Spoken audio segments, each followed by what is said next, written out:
One of the things that motivated me to actually apply was the fact that I had this thing that I was going to see Ben Carson, because that's where he's from. Like, that's the country he's in. Hello, it's Chris Magnuson again with Streetview Vagabond, here with my third video in a series about Ghana. I've been interviewing a student in Wa, Ghana by the name of Habiba. She shared with me what her life is like in Wa, Ghana, which is in the northwest corner of the country. And we talk about what's to do there, the food, the music scene there as well. If you want to check out that video, there is a link down below, as well as a video in which I go to a restaurant in Silver Spring, just outside of DC. It's a Ghanaian restaurant where I actually eat some of the food that she's suggesting in the first video. That link is below as well. This video is more of a deep dive and learning a little bit more about her education and her dreams to study, to become a neurosurgeon in the United States, in the University of the United States, why she's chosen the United States, as well as her experience in elementary school, middle school, and high school. If you're interested in learning about the healthcare system, the education system, this is a great video for you, and I have links down below that kind of timestamp the different spots in the video so you can jump around and might not have to watch the whole video if you don't have time to do that. So definitely check that out. Subscribe and click the bell to like so that you get notified every time one of these things come up. So let's do it. All right. Good morning, Habiba. Good morning. So today I want to talk to you about your schooling and kind of like, it's an exciting time for you. You're headed to Texas to study pre-med. I wanted to be a doctor growing up, so I was so much interested in that. And I chose to go to a school in Texas, in the US, more because in Ghana we have 4 medical schools and the whole country is competing to get into those schools. And it's really hard to get in, especially if you don't have the connections to get into schools like that. Some people go into stuff that they don't really want because they can't get into what they want. When I went to Texas for the 1 year, my exchange program, I was like, oh, okay, then I could actually apply to schools here because they have a lot of medical schools that I can actually get into. That's really fascinating. So if like you have kind of a limited number of seats at medical schools in Ghana, so now you're kind of looking outside of Ghana to figure out how you can still pursue your career. You were always wanted to be a doctor. What has inspired you to be a doctor? So in my community, in Wa specifically, where I come from, we don't really have a lot of good health workers. I think the whole region, Upper West, we don't have up to 20 doctors, the whole region. We don't have up to 20. My region specifically, we don't have a neurologist. We don't have a pathologist. I think the only people we have are like general practitioners, and they are not really specialists, which is a really big deal because anytime somebody is sick, they have to transfer them to capital or to another bigger region for them to get treatment. And it's really hard because traveling is really delicate and the person can die before they get to where they are going. So I think growing up, I've witnessed a couple of my relatives dying because of that. I've always wanted to be a medical doctor, and I want to be a neurosurgeon specifically because I read about Dr. Ben Carson also. So I knew he did great stuff. So if I should become a neurosurgeon, I would consider working in Wa or a nearby town where they can rush the person to instead of going far, because Accra is really far from Wa. I'm so sorry, everybody, to hear that story in terms of your relatives. Do you see yourself being a neurosurgeon in Wa, or would you have to be at like Accra? If I should do neurosurgery, I'm definitely going to go back to where I come from because I know I've stayed there and I know they need the help. I know we have a neurosurgeon in Accra. I know we have a neurosurgeon in Kumasi, but we don't have one in Tamale. We don't have one in Wa. We don't have one in Bolga. And I've been there. I've stayed in these 3 places, and I know they don't have some. So how did you hear about Ben Carson? So I read about Ben Carson when I was in class 6, elementary school. So there was this movie.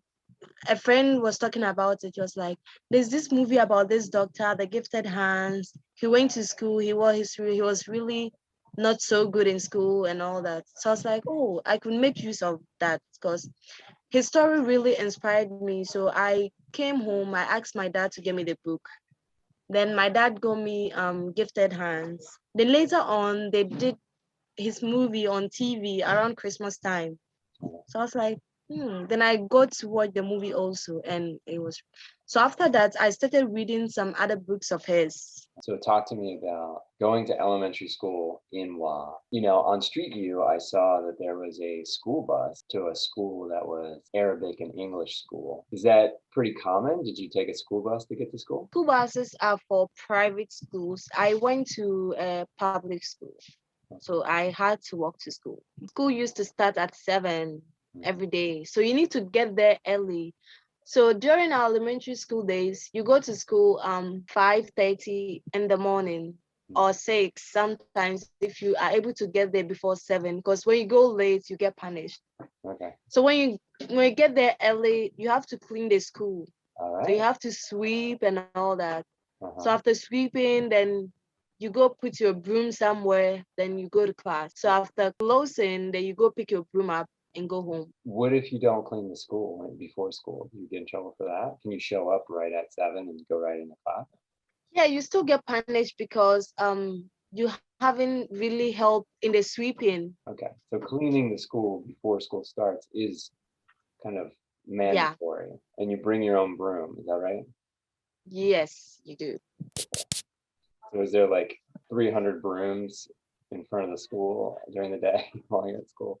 So each class will get a basket, like these really long laundry baskets, Okay. like really long ones. So after sweeping, you go to your class basket and put your broom there.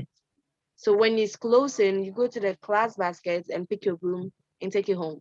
Every day that you're walking to school, are you carrying a broom to school? And from Yes. Hmm. Yeah. That'd be interesting to see all the kids in the neighborhood walking to school with brooms. So you're walking to school, you get there, and talk to me about what are your classroom sizes like? What's kind of like your average day as an elementary school student?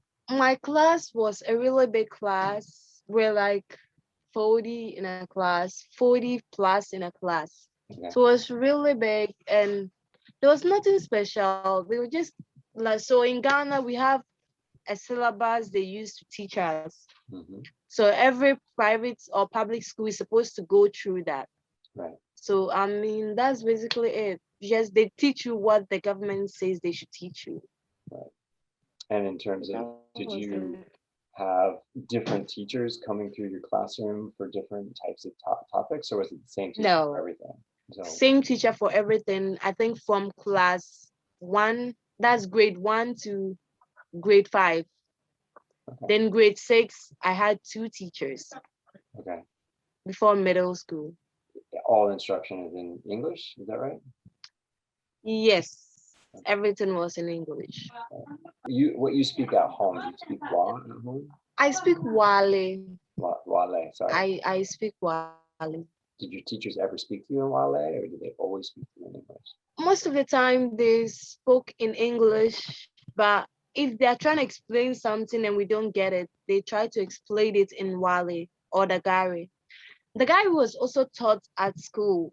I was also going to ask too, as far as Arabic, is that a common, at least taught in schools or maybe in middle school? So some schools actually do Arabic. So my school, for example, I did Arabic for some time, Uh, but it wasn't like really, really Arabic because my school is a bit Islamic. So mostly they bring teachers that teach us about Islam, how you pray, how you do this. So it was mostly that and not really the language itself. But I also went to some Arabic schools growing up because I think we used to go to our schools like normal schools uh-huh. Monday to Friday. Then on the weekends we go for Arabic schools. We go for Arabic classes. So this would be like religious school on the weekend. Yes. Okay. And and you said that's both Saturday and Sunday? Yes, Saturdays and Sundays, and sometimes after schools on the weekdays. So I went to different religious schools until my uncle decided to start teaching us at home.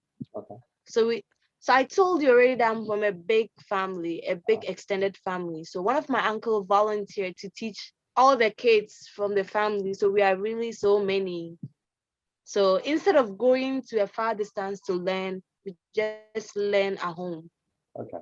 So he used to do it every evening and on the weekends. Did you have to bring your food? Did you have to go home for lunch? Mostly they sell food at the school. So some people bring their food from home and others go to buy food. Vendors come in and sell food. So you can just go to the canteen, not really a canteen, not really like an enclosed place, like an open area where kids go out to play. Then you can just walk to buy food. What's for sale in terms of what kind of food are kids buying there in the canteen or the outdoor area? They sell kenke, rice meals, banku, like just the white stuff, T-zets and all that. Okay, so everything we talked about last time is available. Yes. And it's interesting because you think about, and you probably experienced this in Texas, where it's like here it would be like basically a vending machine of like some snacks if the kids are buying it and that sort of thing. But there, it sounds like those are like a meal. Like you would have to have a bowl with soup. I was imagining kind of like an open area, kind of like a courtyard, but it sounds like this is a true cafeteria. Like are there tables and chairs and kids are buying their food and eating at the table? So my canteen back at school, back at elementary school, we used to sit, they have like trees, neem trees, they're like the big ones. So the vendors sit under it for shade. Right. So we just go there, buy. And some of the trees, they have like really big branches that people can sit on. And others use tables and chairs to serve people. So it depends on who you buy from and what they have for you to sit on. Did you bring your food or did you buy your food? If we cook the night before, then the next morning I can warm it up and take it to school. Then I wouldn't have to buy food. I could buy like a snack. What would be an example of a snack you'd buy? Buffalo. It's like this donut. It's a little bit similar to donuts, but it's touchy because they put yeast in it to make it fluffy. If you're cooking your meal the night before, like kenke, like how are you bringing that to school? We used to have these small bowls that we take to school. So they used to be like a double bowl. So you put the kenke in one and put the pepper in another and put the fish inside. Then you just cover it. And it's like this bowl that you can hold. And those bowls used to come with water bottles. So you just fill it up with water. It's really interesting because enjoying really good home cooked food at school. Yeah. Not the way we do things here in the United States. You wouldn't be bringing like a dinner meal to school. But it's cool. One more question in terms of recess and play. Did you have a lot of time for that? A little time? Where did you do that? Class would start at 7 and we used to go out for break at, I think it was at 9:30 back then. Then the break, some people use it to play. I just use it to buy food. People that have already eaten, they use it to play. They just give you the time. It depends on what you do with it. And then when is school over? Back then, we used to close at 1:30. I don't know of now because they've changed. They've made some changes to the system. And when I was in grade 6, we used to do extra classes. So that one you pay for it. Then we sit back for an hour more. Then we go home. Okay. So elementary school class, grade 6, I used to close at 2:30. What would be an example of an extra class you'd take? So in Ghana, when you get to grade 6, you write an exam before you go to middle school. So they just teach us about the exam. Okay, so this is test preparation. Yeah. So how is middle school different from elementary school? At the end of middle school, you write an exam, and that's the basic education certificate. So the exam will determine the high school you go to. Okay. So you don't get to choose your high school. Really? So the whole of middle school, they are teaching you stuff towards that exam. You use a week to write it. So it's a pretty messed up system because imagine you get sick on the day of the exam. That means you've automatically failed. Are there different parts of the exam that are connected to different schools? So for example, if you are really interested in pre-med, is there a part of the exam that's like biology and you have to do really well on this, and you go to a high school that's connected to pre-med? So middle school, we don't really decide that. You only decide that when you go to high school. When I was in middle school, I did core maths. Okay. That's mathematics. So comma, they taught us basic algebra, basic geometry, everything together. So we did that for 3 years, and at the end of the whole 3 years, you have to remember everything that you were taught so that you can write an exam. It was really hard for some people that couldn't keep up. So we did mathematics, that's like the basic stuff. We did integrated science. It had basic biology, basic chemistry, basic physics, and they taught us a little bit about animal husbandry, like agriculture, a little bit about that. So we call that course integrated science. And we did RME, that's religious and moral education, and that was a course on its own. We had social studies, that's about society and Ghana, colonization, how colonization started. Yeah. And we also did BDT, that's the basic design and technology. So they taught us about drills, hand drills, home economics, a little bit, core skills, then like cooking stuff and all that. So that was, and we did French also. I want to ask about RME. So is that like general kind of studying all religions, or is it focused on Islam? All religions, because this one is not about why it's an Islamic town, so they are more into Islam. But RME is like a curriculum for the whole country, so you get to learn everything. And in Ghana, we have like three main religions: Islam, Christianity, and the African traditional religion. Most people relate more with the African traditional religion because that was our main religion. That was what we were doing before colonization. So we still study it in school. As far as the middle school day is concerned, was it kind of similar to elementary school? Classes normally start at 7. You go out for break at 9:30. Go back in, go out for second break, then go back in, then we close. So you have 2 breaks that you go out for. And after closing middle school, we used to do an extra classes. So we used to sit and close at 3:30. That's a really long day. Did you have to bring a broom to middle school? Yes, you have to. Yeah. You're always sweeping every day. So you take this big test at the end of middle school, and then that decides what high school you go to. You ended up going to Boga, which is outside of WA. The test that you took got you into that high school. When you get to third year middle school, you choose schools. They'll register you for the exam, then they will choose you. We have what we call the computerized placement system.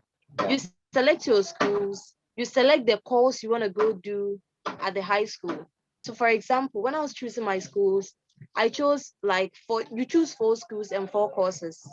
So for example, someone can decide to choose a school in WA and choose general science, and choose a second school and choose business, a third school and choose general arts. So it depends on what you want. So my schools, I chose general science because that's the basic requirement to get into medical school in Ghana. So I chose general science throughout. And so how did you end up going to Boga? So my schools, I added that school also. So I think that was where I was placed. So that's interesting. So you could be placed pretty far from your home. How far is Boga from you, from WA? So the road is really bad. So it will take you 6 hours to get there, but it's pretty close. If they're able to do the road, it will only take you an hour to get there. So is this a boarding school? Yes, it's a boarding school. Every high school in Ghana is a boarding school. Almost every high school in Ghana is a boarding school. Almost every high school is a boarding school. So are there boarding high schools in the middle of WA? Yes, there are high schools. You get placed in a school that is closer to your house, good for you, because then you can go home and come back. You can opt to be a day student. What was the biggest adjustment for you going to boarding school in Boga? Growing up, you know that you are going to go to a boarding school, high school someday, and it's not like really surprising because you're already used to it. That's the system you are in, so you are supposed to get used to that. So in Ghana, we have this thing called superiority.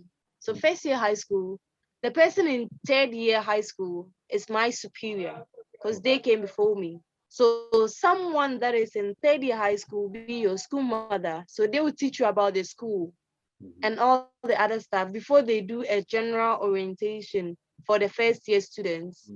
you have a almost like a mentor who can show you all around the Yes. school, answer your questions, that sort of thing. Did you have any responsibilities for taking care of the dorm, cooking for your classmates? So in high school, you don't cook, you don't do anything. You only eat what the dining hall gives you. So Okay. we used to go for breakfast, lunch, and supper, Mhm. all provided by the government. And with cleaning, so the first year high schoolers, we used to clean outside the dorms. Mhm. The second year high schoolers, they used to clean inside the dorms and Okay. its surroundings. So third year high schoolers basically do nothing Well, because it's like this thing, yeah. Third year, you are preparing for your final exam. So they try to not let you work so much. They give you time to actually learn for it because if you fail it, that's the end for you. right. You said school mother, school daughter. Was your high school in Boga all female, or was there like Yes, I went to an all-female high school. a bunch of teenagers in a dorm? There's got to be some fun and some trouble. What did you all do for to have fun? We used to have on Saturdays, that was mostly Saturday nights are for entertainment. So Saturday nights, we used to have this big hall we used to call the assembly hall Uh-huh. or administration hall. So for the first trimester, you have a schedule for your entertainment. So let's say first Saturday of the week, you have movie night. Second Saturday, you have old school night. So old school nights, you dress like an old, like how they used to dress back in the olden days. We used to have Nino's nights, and that's like for first years. That's like new people. We call them Ninos. So they just dress them up with makeup. It's more like a pageant. And it's fun. It was really fun. Did any of you or did you or your friends ever get in trouble in the dorms or at school? So I was supposed to sweep my portion, right? My Uh-oh. plot. And I had a class also. So it clashed. So I had to leave the sweeping and go for class. So when I came back, my house mistress punished us to scrub the toilet. Oh, that's rough. How was the food at your high school in Boga? It wasn't, so it depends. The food wasn't that good, it wasn't that bad. It was just we're managing with it. It was okay. We used to send provisions to school. So when Okay. you're going to school, you get this chop box, like food box. Okay. So you're going to school, you take your food box to school. Uh-huh. Then you get gari. It's really easy to make. What is gari? Is that like So gari is like cassava flakes. They make it with cassava. You can do a lot of things with it. You can make it into a ball like kenke or banku. Some people eat it with sugar, like sugar, water, and milk. Some other people eat it with shito. now? It's the first time I'm hearing about it. It's called shito. Shito is like a sauce. What's it made of? It's made with ginger, tomatoes, onions, fish, like powdered shrimp, Right. then oil. Because you have to fry it and make it dry so that it doesn't go bad. So you don't have to get mold on it because you're not gonna be heating it. So it's able to. It can last for a while. Yeah. Mine used to last for over 4 months. 4 months. Yes, 4 months. And you don't need to refrigerate it? No. When I was going to US, I took some because I didn't know what the food was gonna be like there. So my shooter, I used to make it like 3 days before we open school. Okay. I'll just make it, put it inside a big container Okay. and take it to school and put it inside my chop box. Are you able to decorate your dorm room at all? So when you're going to school, you take your chop box, your jute bag, then a clothes bag. What's in a jute bag? Your jute bag, you put your books in it. And we used to have these bunk beds. We used to have these things that they put on the walls that you can hang your uniforms when you iron them. Okay, so it's not like a dorm of just two students. We had like 15 bunk beds in my dorm. Okay, so it could be So that's 30 like girls. 30 students. Right. And then what do you do after school? I mean, you're there at the dorm, so you're just studying and We used to close around 2. So 2, you go for lunch. uh-huh. After lunch, some people go to the dorm to rest, others go to class to study. And we used to go for preps. So preps usually start around 7. Then we close at 9:30. Then we go to bed and wake up 5 in the morning. What's a prep? Preps time, more like prepping, studying. And you're waking up at 5, school starts at 7, so it's breakfast and Yes. cleaning. When you wake up at 5, cleaning and bathing, because you have to do everything and get to assembly. Okay. for the information, the headmistress. Then after the information, after taking those informations, then you go to class. Did you all sing like a national anthem too? Or like, is that a daily thing? Yeah, we do. And it's a really fun national anthem because we have to do the national anthem and the pledge at every gathering. Okay. And we used to go for breakfast, more like in middle school, we used to go for break times where we go eat. So in high school, your break times, you used to go for breakfast at the dining hall. Got it. Okay. So you probably wouldn't have breakfast until almost like 9 o'clock or 9:30. Yeah.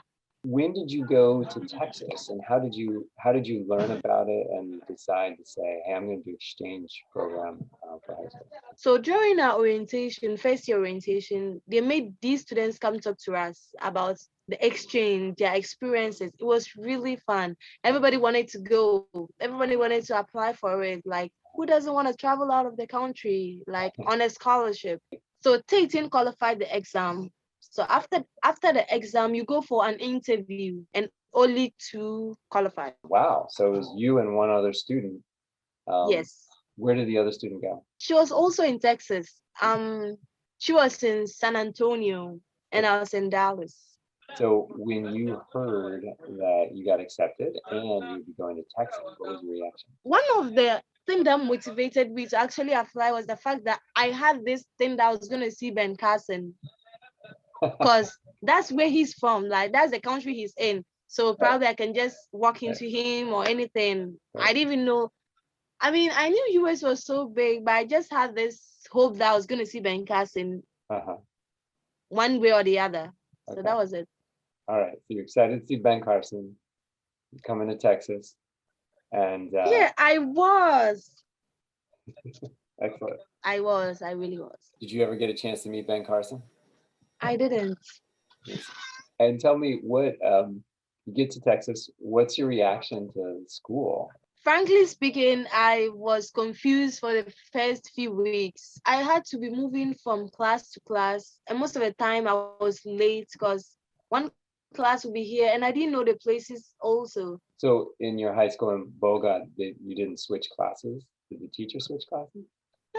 No, you just have one class you go to, then the teachers will be coming and switching back and forth. Got it. I would say I like the education in US because in Ghana, you do 3 years and you just write one exams and that determines everything. But in US, you take quizzes, you do homeworks that counts as grades, and it all adds up to your GPA, and that helps. Even if you are sick on the final day, you can always retest, and that really helped a lot. Ghana, it doesn't really help so much because what if you are sick on the day of the exam, then you don't get to write? I can remember when I was about to write chemistry, I had really bad stomach problems and I had to be going to the washroom, and so I didn't really do so well on chemistry. Meanwhile, chemistry was like something that I really loved so much. And that's just it. I cannot change that. That's the grade I had. That was in Ghana, or that was in the United States? Yes, that was in Ghana. Did you have to come back to Ghana and take your final exam? Yes. I left Ghana when I was in second year high school. So when I came back to Ghana, I had to complete my third year high school and take the final exam. Your year in the United States didn't replace any schooling in Ghana. You just took a break. Unfortunately, Texas doesn't let exchange students enter the 12th grade. If they had kept me in the 12th grade, I would have gotten a transcript, a 12th grade transcript, and I would have been able to use that to apply to university in Ghana. Some of my other friends that were in other states, they were able to graduate because their states allowed them to be in the 12th grade. So when we came back and I had to go back to school, they went straight to the university. Okay. Oh, that's frustrating. I'm sorry to hear that. You've gone back, you've completed high school, passed your exams. What are you looking forward to in studying university in Texas? I think I also chose to study in Texas because when I was there, I could relate so well with the system because you do assignments and they count as grades. When I was in US, I took this class. You read a book, then you write about the book. So it tests your abilities to actually write. So they give you the grade because of what you can actually do, how you can reason out stuff and write. So I think that's another reason that made me want to go to school in US because they were able to measure my capabilities, what I can actually do Hmm. and what I could not do.